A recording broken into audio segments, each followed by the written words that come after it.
Olá, criada há 10 anos, a UGT, União Geral dos Trabalhadores, congrega 1.336 entidades sindicais filiadas. 1.277 são sindicatos de base, 57 federações nacionais, regionais e estaduais e 2 confederações nacionais. A representação da entidade hoje abrange 10 milhões de trabalhadores na base dos sindicatos. O programa Nossa Entidade recebe o presidente da UGT, a União Geral dos Trabalhadores, Ricardo Patá. Muito obrigado pela presença. Vamos conversar sobre a UGT, que fez 10 anos recentemente, né, Ricardo? Teve, inclusive, uma solenidade aqui. Queria que você falasse para a gente como é que surgiu a UGT e os principais ideais que originaram a entidade. É um prazer muito grande estar aqui com você e com todos aqueles que estão do outro lado da telinha. Realmente comemoramos 10 anos e aqui na Assembleia Legislativa, numa cerimônia bastante concorrida, com várias autoridades e presidida pelo nosso deputado Davi Zaia. Então, há 10 anos atrás, nasceu uma central com algumas pretensões. Nascemos pequenos, nascemos com 180 sindicatos. Houve um crescimento muito grande nesses 10 anos. E nascemos com um espírito de 2 características importantes. A primeira, de agregar. Então, deixaram de existir 3 centrais sindicais. A CGT, que na época era presidida pelo Salim, a SDS, presidida pelo Alemão, e a CAT, presidida pelo Laerte. E eles estavam construindo essa unidade com várias pretensões, inclusive de ter uma entidade mais forte, que agregasse mais sindicatos e representasse melhor os trabalhadores do nosso país. E eu fui convidado, né, para, entrando nesse desenho, para presidir a central. Então, eu sou o primeiro presidente da UGT e estou nesse período de 10 anos. Então, primeiro, agregar, porque existem muitos desmembramentos, muitas divisões, e isso, na realidade, no nosso entender, só diminui o poder dos trabalhadores. Sim. Porque tem criação de sindicatos com interesses de roubar. Por incrível que pareça, é difícil falar isso, mas nasce com o interesse de pegar o imposto sindical, ou de ser um trampolim político. E a UGT nasceu no sentido inverso, né? Ao invés de desmembrar, agregar, somar, criar oportunidades de ter uma massa crítica fundamental para sinalizar caminhos importantes para os trabalhadores. Eu acho importante isso que você diz, Ricardo, porque no meio empresarial, as corporações elas também se unem, né? E elas têm uma grande representatividade e cada vez mais, né? Até no meio da comunicação, por exemplo, não é no Brasil só, mas no mundo todo, né? Eu me lembro de dados, por exemplo, que há 20, 30 anos, nos Estados Unidos, o meio de comunicação era pulverizado em 30 emissoras, depois foi reduzindo, 5 grandes emissoras tomam conta de tudo. Hoje o YouTube é que controla no mundo todo, né? E os trabalhadores também têm que se juntar para ter um poder de representação. E nessa linha que você está comentando, nós temos, por exemplo, eu sou comerciário, sou funcionário do Grupo Pão de Açúcar, mas você vê que na minha época, até de adolescente, há muitos anos atrás, nós tínhamos aí dezenas de supermercados, muitas mercearias, não é? E foram agregando, você vê, tem algumas grandes redes, como essa que eu comentei. A gente ia no interior, a gente via os mercadinhos diferentes. E hoje você vai no interior, você vê aquelas lojas já padronizadas, né, que são grandes redes. Loja de imóveis, a gente tinha uma infinidade, hoje você já reconhece que tem aquela X. Cada setor foi crescendo e tomando conta. E agora, do lado do trabalhador, houve essa junção e a UGT hoje, até você precisa ensinar para a gente como é que foi esse crescimento exponencial em 10 anos, passando de 180 para 1.336 entidades. Foi um crescimento muito grande. Aí, como você perguntou, a origem do nascimento, uma delas agregar, o segundo fator é um fator de muita qualidade, que é aquele da cidadania. A maior parte dos sindicatos que entraram e continuam entrando na UGT é de comércio e serviços. Sim. Muitas vezes não tinham capacidade de articulação e interlocução em central nenhuma. E a UGT valoriza muito todos os sindicatos, todos os dirigentes, independente do tamanho. Se é pequeno, se é grande, se é muito grande, todos eles têm um respeito de forma idêntica. E trabalhamos muito exatamente no sentido da inclusão social. Talvez seja o foco mais fundamental que a UGT desenvolve e desempenha. Por exemplo, tem a maior parte dos trabalhadores que estão na rua limpando, limpeza de rua, que é, no caso de São Paulo, o sindicato se chama CIEMACO, presidido pelo nosso companheiro Moacir. São muitas vezes trabalhadores que não são enxergados, são invisíveis. Não é? As pessoas não percebem que esses trabalhadores, nos municípios, no caso da cidade de São Paulo, por exemplo, cuidam da nossa saúde, não é? Porque são aqueles que limpam a todo instante toda aquela sujeira que a sociedade, de uma certa forma, coloca na rua. Como os próprios comerciários também, que são verdadeiros servidores públicos. Trabalham sábado, domingo, de domingo, noite, feriado. no Natal o pessoal está festejando e lá estão eles trabalhando. É importante aquelas pessoas que estão nos vendo um pouco pela televisão agora, no caso dos comerciários, um jornalista de uma TV, a TV Globo News, André Trigueiro, me parece, estava fazendo uma atividade de verificação num shopping center que estava trabalhando 32 horas. E estava uma moça sentada do lado, meio perdida. Ele chegou e perguntou para ela, escuta, o que está acontecendo? Eu falei, eu não sei, eu estou aqui à base de energético, estou há 32 horas sem dormir. Então o comerciário trabalha exaustivamente, com baixos salários, muita informalidade, muita precariedade. E a maior parte dos sindicatos comerciários do Brasil estão na UGT. Entendi. Exatamente nesse sentido, iniciar um processo fundamental de valorização das funções dos trabalhadores e das trabalhadoras. Então, esse é o segundo sentimento do nascimento da UGT.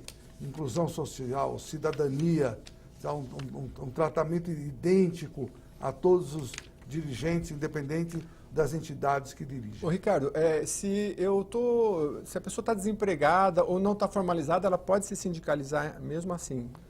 Olha, esse é um problema muito grande, mas a UGT, de uma certa forma, tem esse guarda-chuva para todos, até das informalidades, porque nós temos atividades com essa responsabilidade. Inclusive, vocês trabalham para formalizar, né?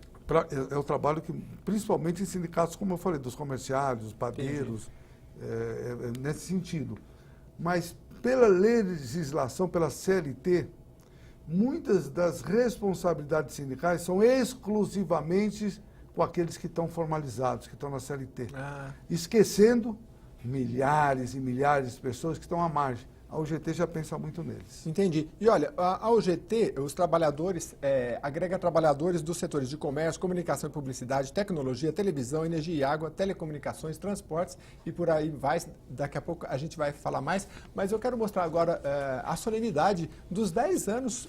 Dá para se considerar uma instituição nova, mas que teve um crescimento muito grande. É a segunda maior central de trabalhadores do Brasil e que participou aqui na Assembleia Legislativa, foi homenageada, né, por esses 10 anos. Vamos acompanhar. A sessão solene em comemoração aos 10 anos da UGT, União Geral dos Trabalhadores, homenageou ex-presidentes e fundadores da entidade como Salim Reis. Para mim, ser homenageado é motivo de orgulho, de satisfação, de ficar realmente marcado isso na história da UGT. Enilson Simões é mais conhecido como Alemão, peça importante na criação da UGT. Essa homenagem ela é resultado, é o reconhecimento, né, de um trabalho efetivo que foi realizado, que foi feito, e acho positivo isso. Durante a sessão solene, os alunos do Instituto GPA se apresentaram.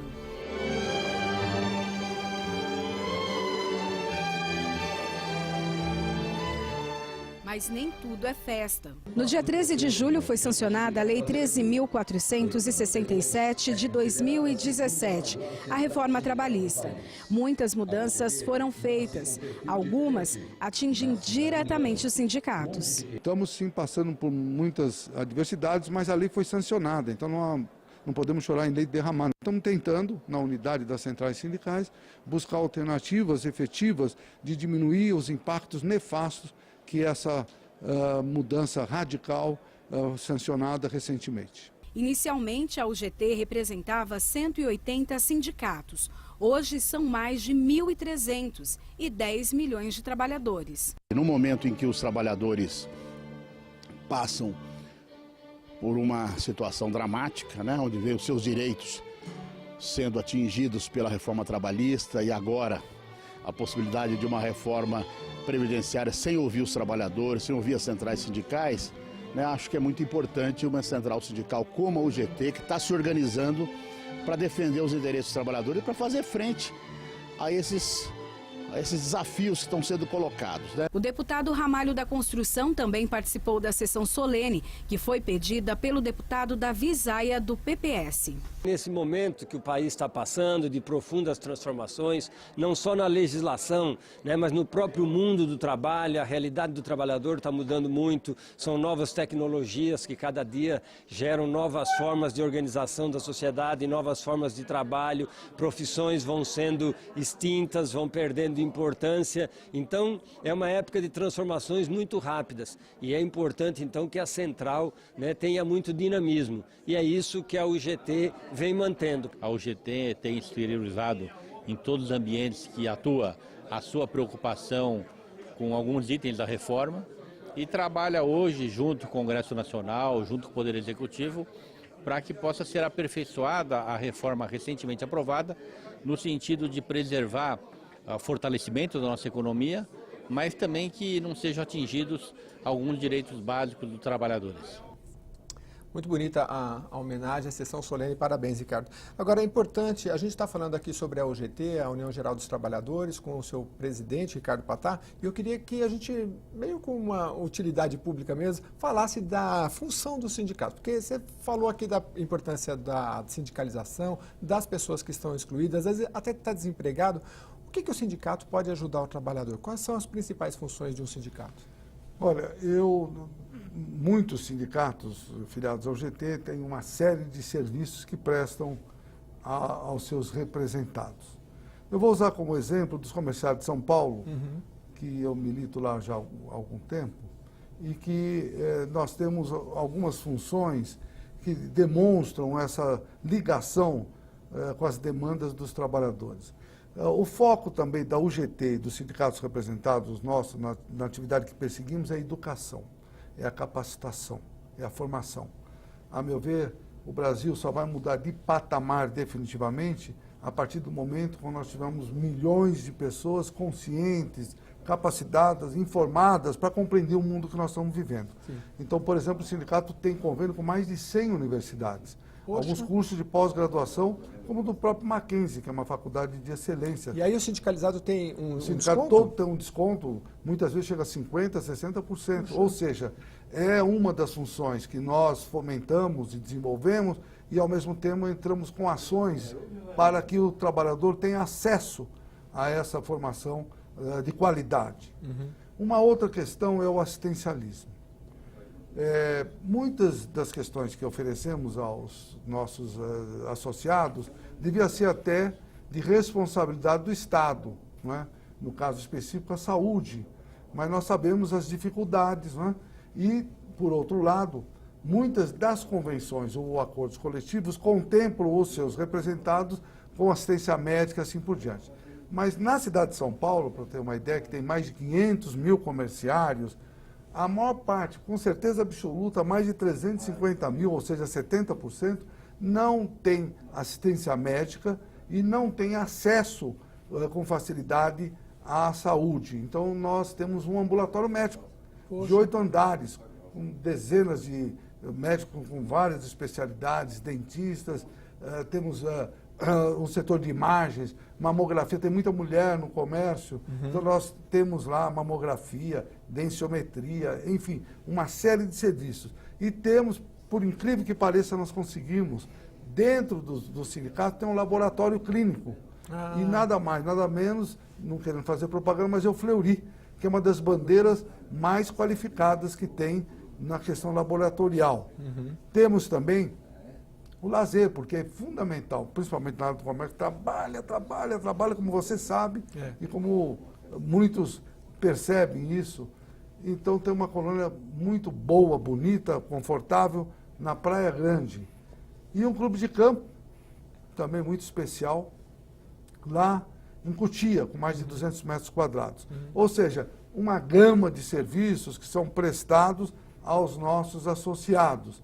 E mesmo aqueles que não são, para os representados, nós temos uma atividade muito forte, muito importante com os nossos militantes e amarelinhos, que vão de loja em loja, e muitas vezes chamados por direitos violados. Vamos dialogar com os empresários, muitas vezes até por involuntariamente, sabe? Porque às vezes se critica muito a área empresarial. Eu costumo dizer que é fundamental termos um diálogo com a área empresarial. E muitas vezes há desconhecimento de certas situações. Então vamos, conversamos, dialogamos, se resolve no diálogo, muitas vezes, a questão das atividades que violam os direitos dos trabalhadores. E temos aí uma ação que fazemos também, que eu acho muito interessante, que é a ação social. Então nós temos, por exemplo, na comunidade do Rio Pequeno, juntamente com uma central internacional italiana que chama-se WIL, construímos uma casa que chama Espaço dos Sonhos. Rio Pequeno, na Rio capital Pequeno, paulista, na capital Zona Oeste, né? Isso. Isso aí. Uma casa de 600 metros quadrados. Como é que chama? É Casa dos Sonhos, Espaço dos Sonhos. Espaço dos Sonhos. Lá nós damos reforço escolar para mais de 200 crianças. E é uma região muito carente. Carente, né? E lá nós fizemos um convênio com algumas entidades, como o Instituto Pão de Açúcar, por exemplo, que forneceu em 2 oportunidades 27 toneladas de alimentos que foram distribuídos lá para a comunidade. Então, são serviços prestados pela atividade sindical que vocaciona, na realidade, a ação de cidadania. Não é? Então, muitas atividades que se desenvolvem no sindicato é para a inclusão social. No Dia da Mulher, 8 de março, em mais de 8 oportunidades, nós temos o famoso Mulher Convida, e fazemos lá, na Zona Leste, no Parque do Carmo, onde tem uma atividade cidadã, onde as mulheres arranjam emprego, tiram documentos, tem uma série de atividades. Ou seja, o sindicato é uma instituição que tem como prática comum a formulação de políticas públicas, ou pelo menos as ações de políticas públicas. E quem faz as políticas públicas ou são os vereadores nas câmaras municipais, ou são os deputados estaduais na Assembleia, os deputados federais e assim por diante. Mas nós somos daqueles que despertamos muito nessas outras instituições o que é de importante para o cidadão. E a UGT, eu estava lendo aqui os princípios, que você entrando lá no site você consegue ter acesso, e eles realmente atuam num espectro muito grande em todos os setores da sociedade, né? Agora, como é que se dá essa atuação? A UGT tem, claro, uma sua participação política e ela é uma estrutura verticalizada que eu vou pedir para o Ricardo explicar para a gente estava explicando aqui o papel do sindicato, e essa verticalização é o sindicato de base, aí nós temos as federações, confederações, como é que funciona? Então, a estrutura sindical brasileira, ela tem os sindicatos de base, que tem milhares aí no Brasil, 11 mil dos trabalhadores, podemos até comentar um pouco sobre isso depois. Sim. E esses sindicatos, eles têm as suas federações que representam os trabalhadores, ou metalúrgico, bancário, comerciários, padeiros, e assim por diante, alimentação, né? E depois tem as confederações, né, que representam todas as federações dos trabalhadores nos estados certo. Da nossa unidade, das unidades federativas. Né? E temos, depois que foi uma questão conquistada no governo Lula, a formalização das centrais sindicais, Sim. que na realidade tem um papel macropolítico, né? Das questões da tentativa de influência, como foi a votação da legislação recentemente aprovada na área trabalhista, o que se está pretendendo fazer na área previdenciária. Então, as centrais sindicais se movimentam nesse sentido, né? Entendi. De se organizar e argumentar no parlamento de atividades que seriam ruins para o trabalhador, outras que seriam melhor, como foi o caso da terceirização. Entendi. Ou seja, desde a ponta daquele, por exemplo, um comerciário que precisa de uma inclusão social, um atendimento, participar de todas essas atividades, até a área política, em que aí é um trabalho de longo prazo, né, que tem um olhar macro das grandes decisões políticas, que a gente vai comentar daqui a pouco, a reforma trabalhista, a reforma previdenciária, porque eu acho que a partir do entendimento do direcionamento que o sindicato tem e as centrais sindicais é que você pode entender a entidade. Mas eu queria que você explicasse agora para o seu telespectador, se eu sou um comerciário, por exemplo, que é um sindicato que você representa, como é que eu faço? Eu entro no site, eu tenho que pagar uma mensalidade, como é que eu posso me cadastrar? Não, todos os sindicatos, eles têm, com certeza absoluta, a atividade começa a desenvolver. Os motoristas de ônibus, condutores, que é o 90, é o presidente, inclusive tivemos ontem na prestação de contas dessa entidade, também tem todas essas questões, e ele está focado muito também na qualificação e na formação profissional, porque trabalhar como condutor numa cidade como São Paulo não é fácil, né? Não é fácil. Ou a mais ou uma das mais estressantes, segundo estudos, realmente. E é um setor muito estratégico, nos orgulhamos muito de tê-lo. Mas, então, ou um motorista, ou um padeiro, ou um trabalhador na limpeza de rua, ou um comerciário, ou bancário, tem várias opções. No caso dos comerciários, né? Ele vai ao sindicato, não vai na Agabaú, na Rua Formosa, olha, eu quero ficar sócio. Então tem um setor que cuida, explica e dá toda a orientação para a entrada dessa pessoa dentro do sindicato. No caso da mensalidade, lá é R$ 26,00 ao mês, que dá direito para a família utilizar toda a estrutura do sindicato. Quer dizer, uma mensalidade bastante... Um jovem que, de repente, quer fazer um currículo, acessar a internet? Tudo, tem tudo, tem biblioteca. Você acredita que lá tem cabeleireiro, manicure? Mas é impressionante a estrutura. Tem 7.700 metros quadrados. Aqui em São Paulo está... No Vale do Agabaú, na Rua Formosa. No Vale do Agabaú, na Rua Formosa. E aí pode também, hoje, com certeza absoluta, a tecnologia é extraordinária, né? Nós temos dentro o aplicativo, tem o aplicativo do sindicato. A pessoa pode colocar o aplicativo... Baixa lá o GT. Ou o sindicato, ou o próprio GT. E fica sócio através do aplicativo ou pela internet. Entendi. Ou os amarelinhos, que nós chamamos dessa forma, que eles vestem uma camisa amarela, que são por volta de 80, eles vão de loja em loja divulgar o sindicato, porque nos interessa muito, porque sindicato sem sócio é sindicato que não tem alma.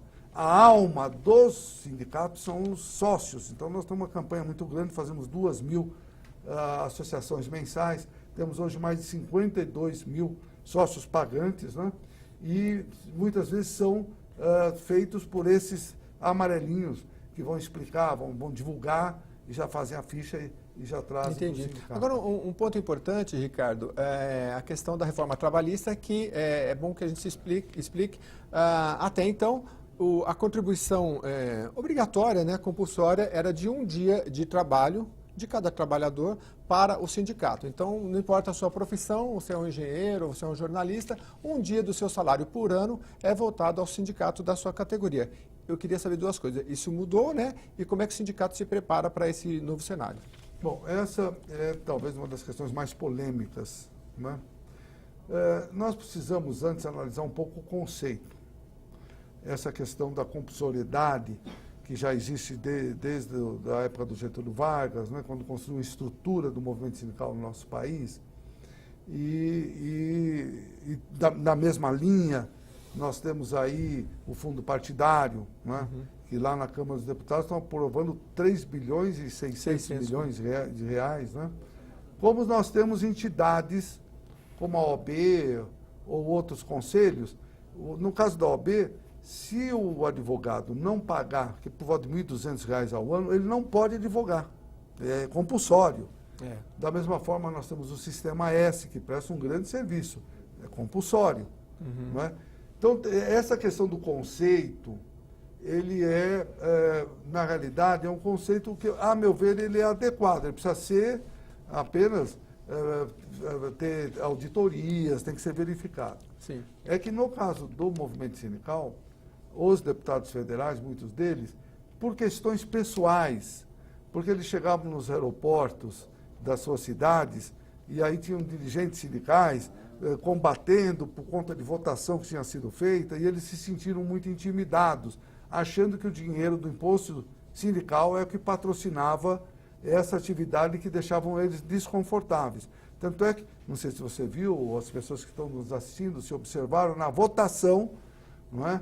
Onde o preposto dos empresários, que é o deputado Rogério Marinho, ele colocou a votação para votar o seu relatório, e alguns deles mostraram um pouco de ódio, de raiva, exatamente por causa desse sentimento, o que não é bom, é ruim, nós queremos distensionar. Então, mas de qualquer jeito, acabou da forma que estava, pela lei sancionada recentemente. Sim. E aí o que fazer? Nós temos duas questões. Estamos tentando construir uma medida provisória, quem faz a medida provisória é o executivo, quem aprova a medida provisória é o legislativo, podemos apenas subsidiar essa medida que poderia, de uma certa forma, voltar com alguns temas que foram excessivamente postos, né? Eu vou até citar aqui, você falou da questão dessa moça que foi encontrada ali trabalhando mais de 30 horas, e a reforma trabalhista, ela traz uma alteração nessa carga horária, né, que pode trabalhar, salvo engano, 12 horas, mas aí com descanso de 36. No caso dessa moça foi mais de 30 horas, né? Ou seja, precisa haver a fiscalização e precisa haver controle e legislação. Isso que precisa. Mas então, nós estamos tentando, que são alguns itens que nós estamos mais demandando, não é? A questão falamos deles agora.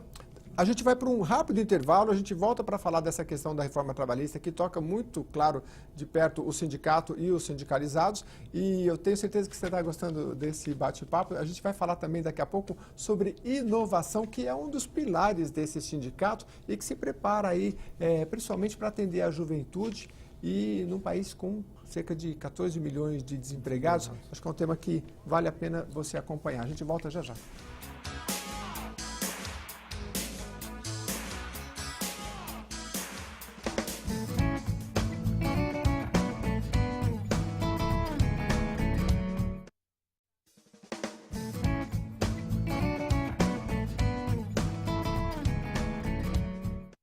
O programa Nossa Entidade conversa com Ricardo Patá, que é o presidente da UGT, a União Geral dos Trabalhadores. E no primeiro bloco, você explicava para a gente, Ricardo, a reforma trabalhista, os pontos cruciais e o que o sindicato pretende agir em relação à reforma. É bom resgatar que no fim do ano passado nós fomos procurados pelo ministro Ronaldo Nogueira, a pedido do presidente da República, para uma possibilidade de adequar melhor a CLT, aprimorar, como eles dizem, assim por diante. E aí, nós debatemos bastante. Ele foi incansável, foi em todas as centrais, na UGT várias vezes, nós até fizemos algumas sugestões para que ele pudesse, na apresentação desse projeto, ter algumas questões relativas às demandas das centrais sindicais, no caso a UGT. E nos surpreendeu profundamente, decepcionou, na realidade, quando foi o relator nomeado, que é um preposto empresarial. É um preposto empresarial, ele pegou a cópia de tudo aquilo que os empresários quiseram, esqueceu dos 7 itens que o ministro Ronaldo estava construindo e construiu 117, uma mudança extraordinária. Todos, de forma cirúrgica, tirar o poder do movimento sindical. Foi uma questão proposital. E foi uma questão que, na realidade, alguns empresários que conhecemos passou para ele pegou, porque num debate com ele não consegue falar os 117 itens que ele mesmo escreveu. Mas tudo bem, isso é o de menos. E aí, esses itens aprovados na Câmara, né, foi para o Senado, a Senado Casa Revisora, e fiquei impressionado. Todos que estão nos vendo, olha, eu estava lendo sobre o Senado brasileiro, é o segundo mais influente do mundo. Eu não sabia disso, é um dos mais influentes do mundo. Economicamente? Não, do ponto de vista de atividades que desenvolve, de responsabilidades, né? Porque o procurador-geral tem que passar na sabatina lá, o TST de sabatina lá, o Supremo também, ou seja, o Senado tem um papel muito forte no Brasil, o que é bom, sim. Não é ruim não. Sim. Mas o que nos preocupou foi que o Senado não utilizou dessa capacidade que tem como casa revisora de fazer mudanças ou adequações àquilo que foi exagerado na Câmara. Porque, de uma certa forma, foi feito um acordão para que pudesse ter a lei sancionada praticamente no primeiro semestre. E quais seriam esses 7 itens principais que vocês devem atacar? Não, os 7 itens que começaram era aquele que nós estávamos construindo até de forma conjunta. Mas o senhor falava de uma medida provisória que vai buscar... Então, isso que eu estou dizendo. A intenção. O Senado, que deveria fazer essas mudanças, não o fez, porque fez um acordo lá com o presidente, os senadores exigiram do presidente um documento que haveria essa medida provisória. Então, a medida provisória é um compromisso com o parlamento, né? E aí, o GT está sugerindo alguns pontos que nós achamos que devem ou retornar ou serem aprimorados na legislação ora sancionada. Quais são os pontos? Homologação. A homologação, até pouco tempo, até agora, é feita no sindicato, né? Então, o sindicato tem aquele olhar para ver a conferência e o que não foi pago, faz uma ressalva que aí sim dá condições do trabalhador acessar a Justiça do Trabalho para resgatar aquilo que foi violado, né? Os sindicatos no Brasil são muito ciosos, sabe? Nenhum sindicato faz qualquer anotação de coisas irreais, vender sonho para o trabalho. Nós não fazemos isso, somos muito, sabe, pragmáticos e muito corretos. E a lei atual tira, o sindicato não pode fazer mais homologação. Você acha que isso fragiliza o trabalhador? Eu acho que fragiliza o trabalhador muito. Por isso que nós queremos colocar na medida provisória. Um outro item... Tem uma coisa também, Patá, é alguém que tenha um nível acadêmico superior e uma pessoa que, às vezes, um jovem que trabalhou e que não tem nenhum conhecimento jurídico de nada. Então, ele vai lá, nem da família. Então, exatamente, a empresa vai, olha, você tem a receber isso, então assina aqui, acabou, vai embora. Entendi. Não podemos permitir isso. E isso nós estamos em São Paulo. Vamos imaginar como é no norte, nordeste do Brasil, como é que ficará a precariedade que trará uma situação em persistindo a ausência da homologação do sindicato. Em relação a horas trabalhadas também? Não, então, o segundo item é nas eleições das empresas que têm mais de 200 funcionários. É basicamente o artigo 11º da Constituição Federal, que nós, trabalhadores da época, pedimos que constasse da Constituição e conseguimos, só que não foi regulamentado. Basicamente agora está sendo, onde então empresas que têm mais de 200 funcionários terão a eleição dos representantes dos trabalhadores. Só que a observação que nós estamos fazendo é que existe o impedimento do movimento sindical participar das eleições. Não digo de ser eleito ou votar, não é isso. Você fala de estar organizando. Um funcionário eleito dentro de uma empresa... Dentro de uma empresa não... Representando o sindicato. Não, está proibido. Sim. Por que poderá acontecer? A empresa poderá escolher quem vai negociar com ela mesma. É dar o ovo para a raposa cuidar. Então, esse segundo tema que eu acho muito ruim. O terceiro tema é o trabalho intermitente aprovado. Da forma que está, é análogo à escravidão. Então, uma empresa poderá, tem um funcionário que ganha lá R$1.000, olha, você não vai, vou dispensar e contratar 10 que ganham R$100, quer dizer, precarizar o trabalho. E o trabalho intermitente, para a gente entender, em vez de ele, por exemplo, trabalhar ano... Ele fica à disposição da empresa. Não, ele fica à disposição da empresa. Nós tivemos um problema com uma empresa, mas como nós estamos negociando e a empresa está demonstrando muito boa fé, não vou falar o nome, mas o que a empresa fazia? Joãozinho, você fica aqui, tem uma sala de televisão, olha, fica aqui com ar-condicionado, tal. Ficava 3, 4 horas. Se precisar de você, na quinta hora, se precisar, chama. Ele vai ganhar a hora, ele fica à disposição 4, 5 horas. Para ganhar uma. E para ganhar uma. Então, nós queremos colocar algumas regras. Nós não somos contra, porque o trabalho intermitente, ele bem articulado, pode sim gerar emprego, pode, mas deverá ter algumas regras. Nós estamos sugerindo algumas simples, por exemplo, no máximo 10% da empresa pode estar sob esse novo instrumento de contratação, não é? Sim. Ou modalidade de horário. Certo. Focado no primeiro emprego. Isso é interessante. Nós temos 14 milhões de desempregados e muitos não conseguiram nem o primeiro, nem o segundo, não conseguem nada. E vão para as drogas, ficam à margem, é aquele papel de cidadania que o GT tem que desenvolve. Geralmente é o mais difícil, né? O primeiro mais é difícil. complicado. E também focado para a terceira idade. Porque, infelizmente, no Brasil, os aposentados, na média dos que trabalham na atividade privada, ganham salário 1,2, a média, muito baixo. Não dá nem para comprar os remédios. Tem um pouco de preconceito, né? Em outros países, as pessoas aposentadas muitas vezes são utilizadas para ensinar os mais jovens. No Brasil é excluído, vamos falar. Fica colocado do lado, exatamente. Porque não serve então mais. A nossa ideia da UGT Com grande conhecimento, às vezes. é que essas pessoas tenham oportunidade, a primeiro emprego e antes. Certo. Então nós estamos criando algumas regras. O quarto tema, ele não está dentro da lei atual, mas muito pouco tempo antes foi aprovado que é a terceirização. E a terceirização aprovada, que nos surpreendeu a todos, foi um projeto de 1992 e que foi às pressas pego lá das gavetas e aprovado em detrimento da construção de um acordo que estava sendo desenvolvido no Senado sobre o antigo projeto 4330 aprovado na Câmara Federal, estava no Senado sendo desenvolvido. E foi todo mundo surpreendido quando se pega um projeto que permite a terceirização de todo mundo, porque até então... Terceirização, quarteirização também? Tudo. A terceirização, até pouco tempo atrás, era regulamentada ou regulada por um enunciado do TST, o 331, que impedia a terceirização na finalidade da empresa, na atividade fim da empresa.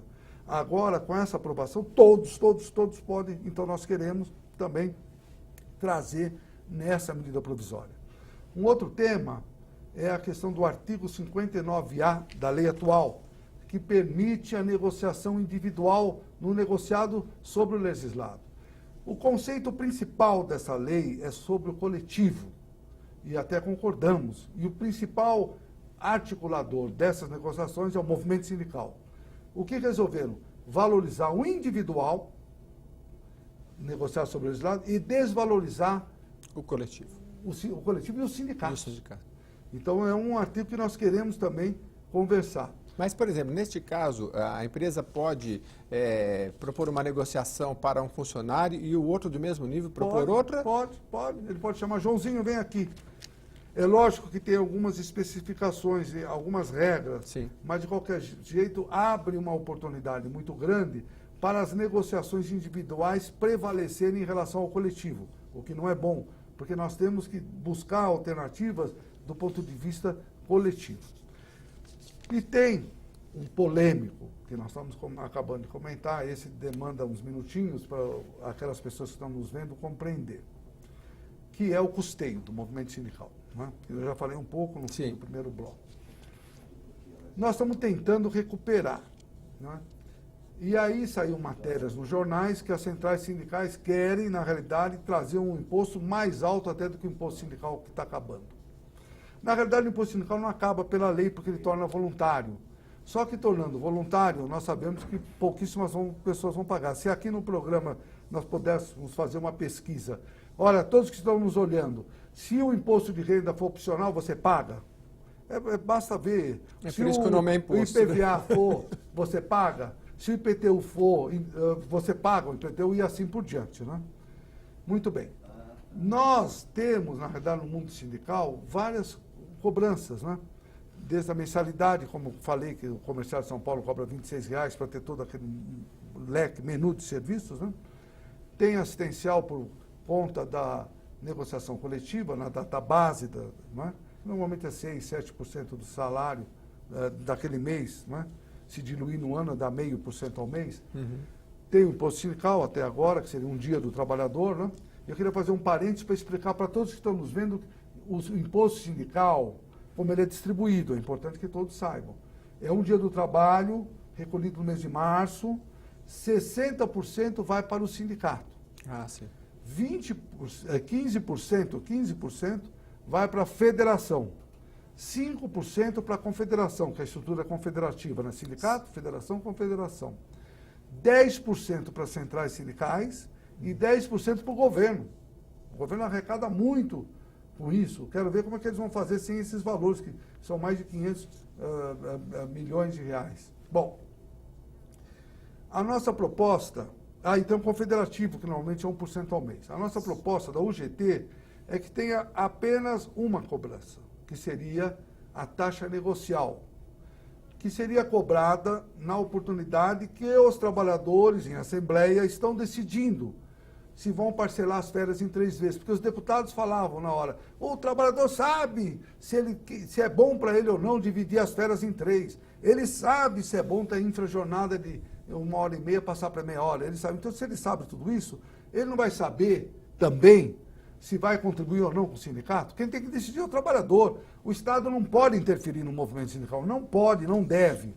Então, a nossa proposta é que a Assembleia com quórum, né, para não dizer que tem Assembleia de 10 pessoas decidindo, um quórum mínimo, estamos falando de 50% na primeira chamada, e no mínimo, conforme a categoria, 10%. Dos comerciários, 10%, porque são mais de 500 mil. Teria que ter 50 mil, imagina que você vai pôr 50 mil pessoas, né? E para essas pessoas decidirem quanto que elas querem contribuir com o sindicato, ou se querem contribuir. Sim. E, então, de forma muito democrática, sabe, de uma comunicação extraordinária, e nós pretendemos também colocar nessa medida provisória. A medida provisória, eu imagino, pelos acordos que tem, como eu já disse, quem faz é o Executivo, quem aprova é o Parlamento. O movimento sindical está fora dessas duas questões. Mas nos compete argumentar, deputado por deputado, deputada por deputada, explicando as necessidades efetivas de mantermos um custeio. Porque é muito grave você, de forma abrupta, simplesmente, depois de 70 anos, olha, acabou. Vocês não vão receber mais nada de compulsório. Com toda a estrutura que se tem desenvolvida, imagina como é que vai se adequar. Foi uma outra pergunta que você já tinha me feito. Como adequar? Caso persista essas decisões, tanto da repercussão geral do Gilmar Mendes, na assistencial, quanto do fim, ou tornar voluntário o imposto sindical, que ora a lei sancionada determina. Nós vamos ter que nos adequar, diminuir serviços, não é? Não há como. Os comerciários de São Paulo, para vocês terem ideia, tem 600 funcionários, 600, não é? Que tem médicos, dentistas, advogados, administradores, tem todas as funções. Nós não vamos ter capacidade financeira de fazer frente às demandas que se continuam tendo sem ter recursos. E isso vai ser, claro que há todo um planejamento, mas vai ser uma forma um pouco abrupta, porque não há no espaço de tempo. A lei entra em vigor em cerca de 3 meses, o programa está sendo gravado em agosto de 2017, portanto, tem que correr contra o tempo e trabalhar. Bom, nós estamos falando aqui com o Ricardo Patá, que é o presidente da UGT, União Geral dos Trabalhadores. Ele explicou há pouco como você faz para se sindicalizar, explicou toda a estrutura do sindicato e falou coisas interessantes para a gente também, que para se sindicalizar, você tem hoje os aplicativos. Você pode baixar no seu setor e se engajar, inclusive, politicamente, porque, como a gente explicou, o sindicato ele tem uma forma atuante direta e imediata, seja assistencial ou educacional, com convênios, e tem a sua expressão política também, que se dá principalmente pelas centrais sindicais. É por isso que, para finalizar, eu acho que a gente ainda tem uns 10 minutos, eu queria tocar em 2 temas importantes dentro desse tema da reforma, Patá, sobre um é que você foi representante dos trabalhadores, esse não está na reforma diretamente, mas eu queria te perguntar, representante dos trabalhadores no Conselho Curador do FGTS em 2001. E o FGTS, a gente sabe que tem um rendimento baixo para o trabalhador. Isso, em algum momento, já foi pensado em se reverter para o trabalhador de uma forma mais expressiva? Eu me lembro que em 2000 o governo abriu para que o trabalhador comprasse ações da Petrobras, né? Como é que está essa questão do fundo de garantia? Muito interessante, porque me lembra um pouco um dos papéis que a UGT desenvolve. A UGT é uma central de rua. Quando os juros estavam elevados, e muito elevados, nós fomos a primeira central a brigar muito, e na época a Dilma era presidente, e ela foi também muito nessa linha, para diminuir, porque os juros de cartões de crédito, de cheque especial, chegavam a 600%, 700% ao ano. Verdadeiro abuso. Então a UGT fez uma guilhotina, fomos em todas as capitais do Brasil, desenvolver um trabalho de conscientizar a sociedade do absurdo que era entrar nessas contas negativas do cartão de crédito, no caso do rotativo, e do cheque especial. E também no caso do Fundo de Garantia. Nós somos uma central que construímos um projeto. Entramos até na comissão parlamentar de assuntos parlamentares com o nosso projeto, que foi até aprovado. A Erundina foi a relatora do projeto que a UGT desenvolveu. Como nós fizemos isso? Primeiro, transformar o conselho num conselho paritário, porque por mais que tenha empresários e trabalhadores e nós participamos, é o governo que tem a maioria e ele que decide definitivamente quais os rumos do fundo. Segundo, a remuneração do Fundo de Garantia é de péssima qualidade. O dinheiro do trabalhador, ele não tem o respeito devido e merecido. Então, o percentual que aumenta é muito menor do que a poupança, né? E realmente o trabalho desenvolvido por todos nós, né, com sacrifício, com suor, e que lá depositado está, mas a remuneração é muito baixa. Então, nós queremos, no projeto, que haja uma remuneração adequada, né? Você vai em bancos ou em aplicações, são 3, 4 vezes melhores do que essa. E uma outra questão é a aplicação, e nós até sugerimos, em ações de empresas de boa governança. Porque ações realmente é um pouco complicado. Eu tenho até o meu exemplo. Eu comprei, na época que você falou, 2000, 20 mil reais em ações da Vale do Rio Doce e 50 mil, ou 30 mil melhor, 30 mil reais das ações da Petrobras. Essa da Petrobras, até 4 anos atrás, de 30 mil, foi para 400 mil, subiu. Com toda essa encrenca aí que deu na Petrobras, corrupção para lá e para cá, despencou. Mas isso foi uma questão atípica, não é? Sim. Porque em ações de boa governança, uma aplicação que seja uma boa gestão, pode, na verdade, surtir um efeito mais importante para aqueles que têm o dinheiro no Fundo de Garantia. Lógico, teria um percentual também. Sim. Nós não podemos, eu aprendi isso, todos nós aprendemos, colocar num cesto só todas as aplicações, né? Daqueles que podem, né? No caso do Fundo de Garantia. Mas, de qualquer forma, há caminhos para remunerar melhor o trabalhor. Muito melhor. É muito ruim da forma que é tratado o dinheiro dos trabalhadores. Ricardo, antes de encerrar, eu acho que ainda dá tempo da gente tratar um pouquinho, tocar na reforma previdenciária, que o sindicato está muito atento. Vocês têm um trabalho com idosos também no sindicato, né? Tem com a juventude e tem com os idosos. É uma preocupação? E como é que você está vendo essa reforma? Hein? Olha, é uma preocupação muito grande, mas eu imagino que essa reforma, diferente da trabalhista, vai ter muitas dificuldades de passar. Primeiro, o quórum é diferente, porque é uma PEC, é diferente. 2/3. Segundo, nós estamos num outro momento. Nós já estamos praticamente em eleições, não é? Você vê, outubro do ano que vem já está aí, é impressionante como... e é uma matéria que sensibiliza muito mais a massa da nossa sociedade. Nós, quando fala de mexer na Previdência, né? Na reforma trabalhista, eu falo até com muita humildade. Nós fizemos muito trabalho, fizemos uma greve geral no dia 28 de abril, panfletos, etc., mas eu falo, no caso dos nossos representados, nós não tivemos muita capacidade de fazê-los compreender a gravidade da reforma trabalhista. Porque o governo vendeu uma coisa absurda, que a reforma trabalhista vai gerar emprego, que a reforma trabalhista vai tirar o imposto sindical, ou seja, vai colocar um dinheiro no bolso do trabalhador, e muitos foram nessa linha. Então, eu acho que dificilmente a reforma previdenciária vai passar. Mas o tema que nos preocupa é a questão da idade mínima. Porque a idade mínima a ser implementada, por mais que a longevidade do nosso país aumentou ao nascer, por volta de 74 anos hoje, né? No meu tempo de escola, quando eu tinha 8 anos, eu me lembro que a demografia era 8 pessoas por quilômetro quadrado. E a expectativa de vida era por volta de 60. Então houve mudanças enormes, tanto demográficas como na longevidade. Sim. Mas se levar a pé da letra, nós vamos pesquisar. Eu escrevi até um artigo que saiu na Folha de São Paulo nesse sentido, e que muitos municípios, aqui em São Paulo, Carapicuíba, mas muitos municípios do Norte e Nordeste, a longevidade, ou seja, a expectativa ao nascer não passa dos 66, 67 anos. Ou seja, em muitos lugares, e principalmente no Norte e no Nordeste, então uma previdência contra o nordestino, contra o Norte, vai impedir que essas pessoas se aposentem. É. principalmente por causa desse fator da idade. Bom, nós estamos chegando ao fim do programa, mas eu quero que o Ricardo Patá, aqui da UGT, fale um pouquinho para a gente de um dos pilares dessa instituição, que nós conversávamos aqui, da cidadania, a ética e da inovação. Nesse campo da inovação, tudo está interligado. A gente acabou de falar dos recursos que agora o sindicato tem que encarar uma nova realidade, mas, ao mesmo tempo, que vocês têm um trabalho muito voltado para a juventude, educacional, tem um desafio grande, né, Ricardo? Porque, principalmente em relação à tecnologia, muitos empregos serão ceifados, inclusive de áreas acadêmicas.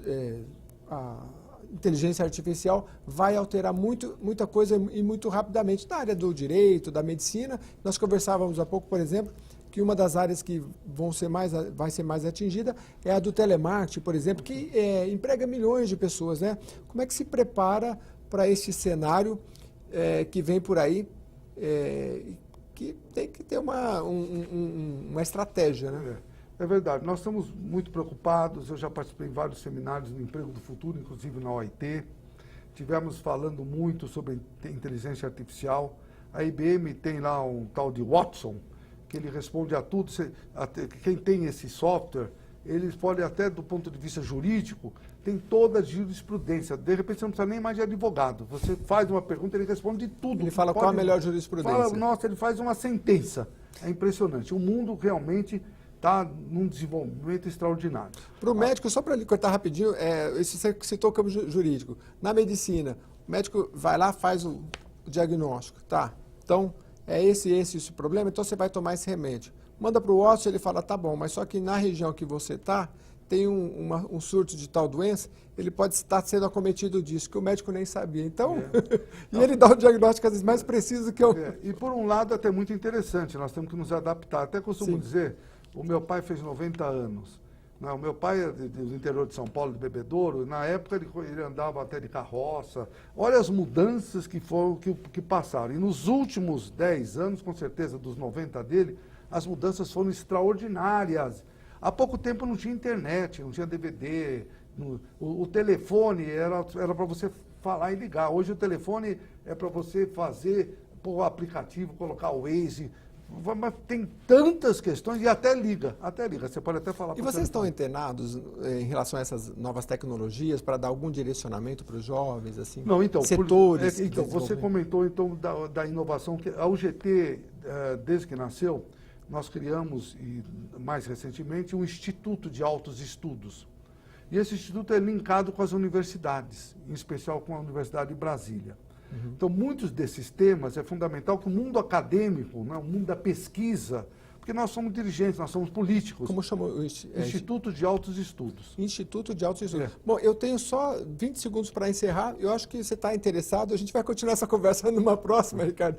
Foi muito interessante. Eu gostei muito desse papo aqui, porque eles têm uma visão, não só sindical, mas também a União Geral, que está representada aqui pelo Ricardo Patá, muito voltada para os jovens, mas também para os idosos, em todo esse âmbito. Eu queria agradecer muito a sua presença e já deixar o convite para participar, porque reforma não está faltando aí para a gente debater, comentar e falar da participação do sindicato. Eu que agradeço muito a você, em especial, que é uma pessoa que demonstrou, nesse pouco tempo que conhece, pegou da UGT, já sabe, já fez um tratado da UGT, impressionante. E todos aqueles que nos viram do outro lado da telinha. Muito obrigado, até a próxima oportunidade.